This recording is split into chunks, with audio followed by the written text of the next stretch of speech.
আসসালামু আলাইকুম, সবাই কেমন আছেন? আজকে আপনাদের নিয়ে আসলাম পুরাতন এক রাজবাড়িতে।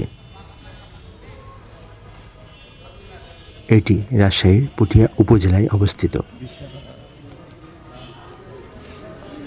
রাজশাহী থেকে ৩০-৩৫ মিনিটের পথ।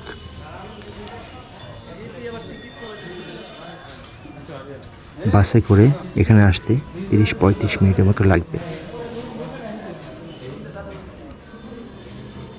এই রাজবাড়িকে পুঠিয়া রাজবাড়ি বা পাঁচানী রাজবাড়ি নামে সবাই জানে।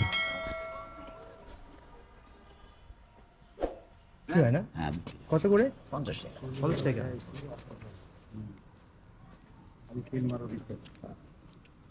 মানে এখানে ইতিহাস আছে। হ্যাঁ, সম্পূর্ণ ইতিহাস পাবেন আর কি।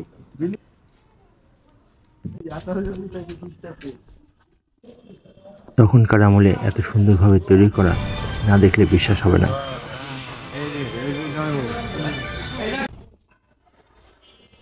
পুঠিয়ায় অবস্থিত অধিকাংশ মন্দিরে পোড়ামাটির ফলক অবস্থিত রয়েছে।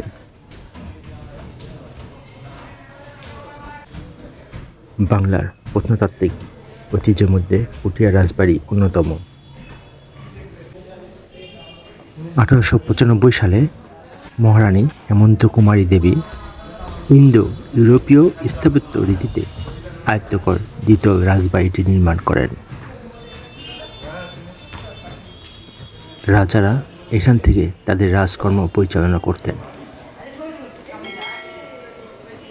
এখানে একটি জাদুঘর আছে, ভিডিও করার পারমিশন নেই বলে দেখাতে পারলাম না।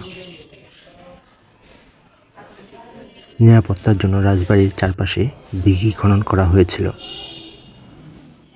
এটি রাজার জেলখানা, যেখানে কয়েদিদের আটকে রাখত।